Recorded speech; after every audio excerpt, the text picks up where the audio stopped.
We are all hoping that the old way of doing business in Washington is over and that the status quo has ended. We are entering what could be a new era in our country. So with much happening in the nation's capital, I wanted to expand beyond our weekly hour-long podcast to bring you short chats with key players in Washington, from the Senate to the House to President Trump's administration. These discussions will dive into the latest on legislation that's making its way through Congress and the efforts within the administration to drive the MAHA agenda forward. I want to bring these back to you, the American people. You know her as DataRepublican, a digital detective who has taken X by storm, exposing the tangled web of government agencies, media manipulation, and secretive NGOs. Her findings have pulled back the curtain on the corruption within agencies like USAID and the broader fight for truth in an era of manufactured narratives. Today, she joins me, along with her interpreter, to reveal what she's uncovered and share just how deep the rabbit hole goes. DataRepublican, you are an amazing data scientist and researcher.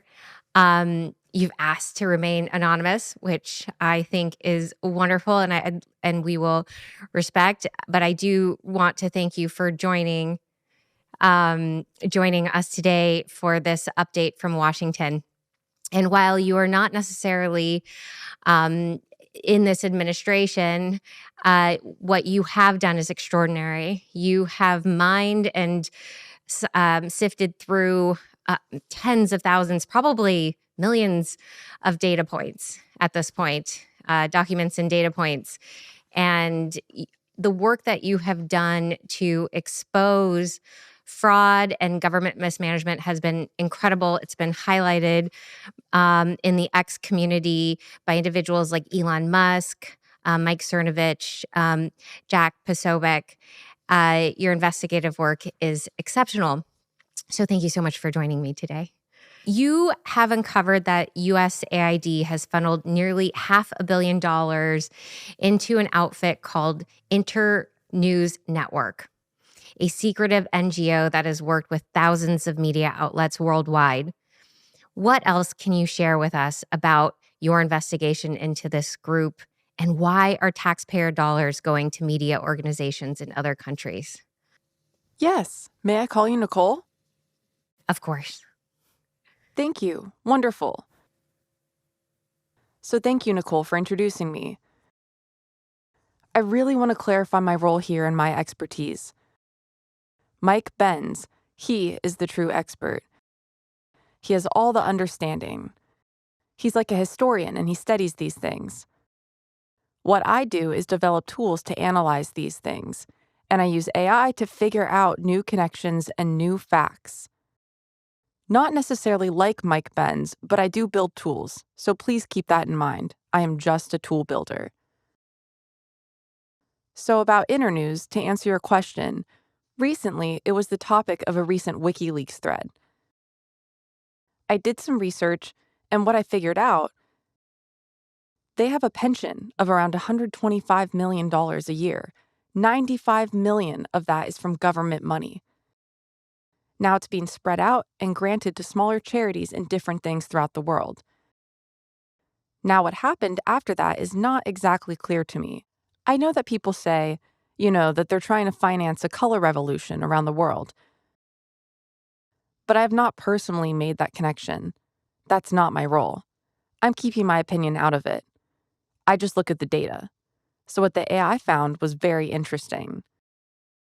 It was the fact that on the board at Internews, there's one person who sits on the board who is also the vice president of communications at Reddit. Wow.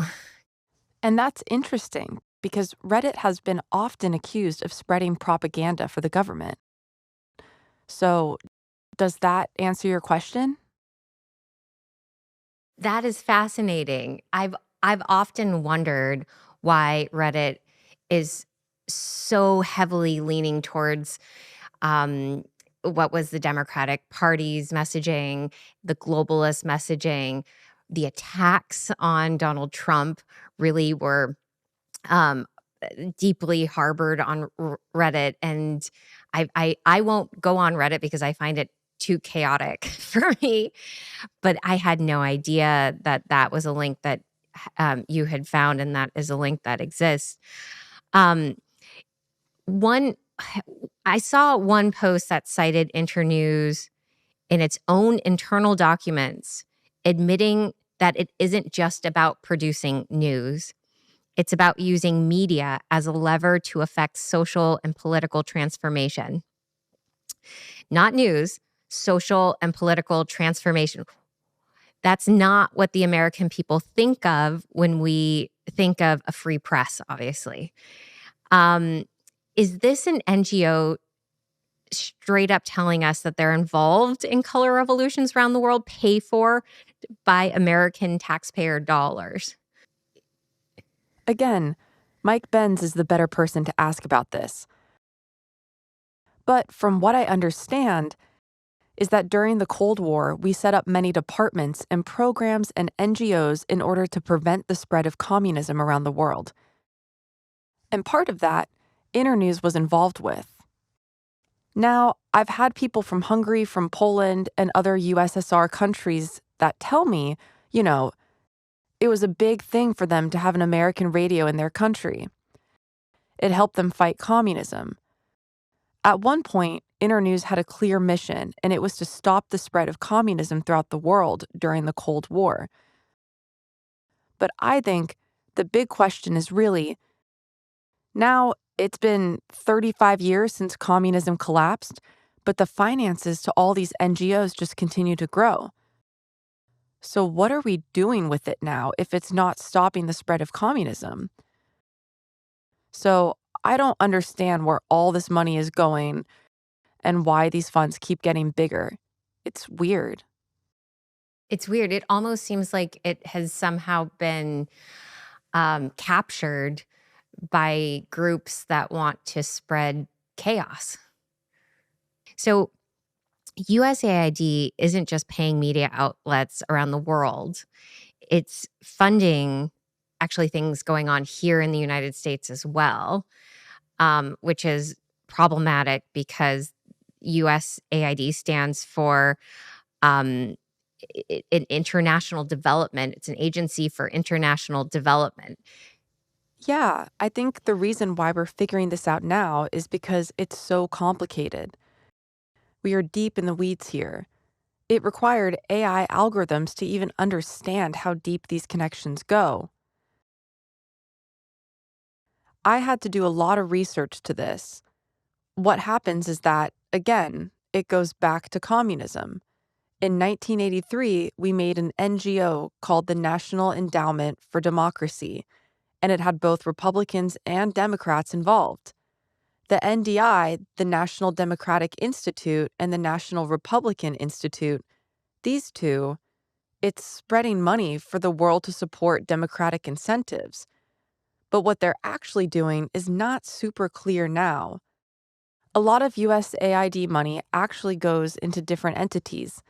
The interesting thing is, though, one of the biggest USAID receivers of this money is called CEPPS, CEPS, the Consortium for Elections and Political Process Strengthening. But they have a lot of USA money going into there, billions into CEPS. It's in the form of small awards like development in Venezuela, in Georgia. So it has these labels for helping to develop smaller countries. But in reality, CEPPS, CEPS, is one big pot. And so a certain percentage goes to the Republicans, the IRI, and a certain percentage goes to the Democrats, the NDI, and then another group, the International Foundation for Election Systems, the IFES. Wow. Then, these three groups also separately receive their own USAID money. They receive double USAID money, first from CEPS, then from USAID directly. Then, if you want to back up, the NED, the National Endowment for Democracy, that one accepts money from the Department of State. Then, they also give money back to the NDI and to the Republicans, and they also finance Internews Network. I'm sorry, it's so hard to explain because it's so complicated. You're doing an incredible job. I mean, it sounds like what's happening is that there's all of these channels for billions and billions upon billions of taxpayer dollars going to organizations whose mandates are unclear what their mandate is to do exactly with this money. It gives them exceptional control over the democracy. Democracy is supposed to be amongst the people. But when you give it to limited organizations funded by individuals who are not responsible for disclosing what the money is specifically designed to do, you then have a capture of our democratic system entirely by this small group of people who's doing the grant making. Yes, exactly. Sorry, I didn't mean to interrupt you. This is my first interview. I was just going to say, the really interesting thing is that all the organizations that we've discussed so far have major, powerful politicians on their boards. We're talking about individuals, for example, like Lindsey Graham. Oh, yes, so she was talking about Steny Hoyer, the former Democratic representative from Maryland. All these people are very powerful, and they sit on the board for these things. And there are all these politicians that are in control of money that isn't going to where it should be going. If the American people saw this, there would be outrage. Yeah, the American people are seeing it. Thanks to you, they're seeing it. And I have to say, the ones who understand what this means is that our democratic system and the democratic system in these other countries that are receiving the money, democratic system, um, they are being controlled by this very small shadow group. When we talk about the deep state and the shadow group that is running the world and controlling elections around the world, this is specifically the pot of money we're talking about. This is specifically the group of people we're concerned about. They are, the puppet masters. When we talk about the puppet masters, like who is actually controlling these elections? Are these free and fair elections? They cannot be free and fair elections if there is a small group flooding money in to the infrastructure of the democracy, the operating model of the elections. They control every piece of it, from the messaging at Internews, from the election systems, the integrity systems, the organizations, the parties. So if they control it all,